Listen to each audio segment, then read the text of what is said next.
ভারতের বিহারে ক্রমেই বাড়ছে গঙ্গার পানি। এর মধ্যে রাজ্যের বিভিন্ন এলাকায় তৈরি হয়েছে বন্যা পরিস্থিতি। এমন অবস্থায় গঙ্গার প্রবাহ স্বাভাবিক রাখতে ফারাক্কা ব্যারাজের সব গেট খুলে দেওয়ার অনুরোধ জানিয়েছেন বিহারের মুখ্যমন্ত্রী। এখানে গুরুত্বপূর্ণ বিষয় হলো ফারাক্কা ব্যারাজ সরাসরি পশ্চিমবঙ্গ সরকারের পরিচালনাধীন নয়।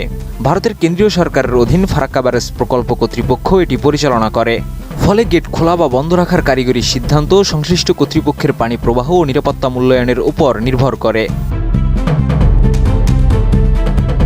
পশ্চিমবঙ্গের মুর্শিদাবাদ ও মালদা জেলায় গঙ্গার উপর নির্মিত ফারাক্কা ব্যারাজের ভাটিতেই বাংলাদেশ। গঙ্গা বাংলাদেশে প্রবেশের পরই পদ্মা নামে প্রবাহিত হয়। ফলে উজান থেকে প্রবাহ উল্লেখযোগ্যভাবে বাড়লে প্রথমে চাঁপাইনবাবগঞ্জ ও রাজশাহী অঞ্চলে পদ্মার পানি বাড়তে পারে। এরপর সেই প্রবাহ কুষ্টিয়া, পাবনা, রাজবাড়ী সহ আরও ভাটির অঞ্চলে ছড়িয়ে পড়ে। বর্ষাকালে উজান থেকে বিপুল পানি এলে সেই পানি ভাটিতে প্রবাহিত করতে এর অধিকাংশ গেট এমনিতেই খোলা থাকে। এর উদাহরণ মিলেছিল 2024 সালের আগস্টে। তখন ফারাক্কার সব গেট খুলে দেওয়া হলেও বাংলাদেশের বন্যা পূর্বাভাস ও সতর্কীকরণ কেন্দ্র জানিয়েছিল প্রথম 24 ঘন্টায় চাঁপাইনবাবগঞ্জ পয়েন্টে গঙ্গার পানি বেড়েছিল মাত্র 7 সেন্টিমিটার এবং তা বিপদসীমার প্রায় 1.5 মিটার নিচে ছিল।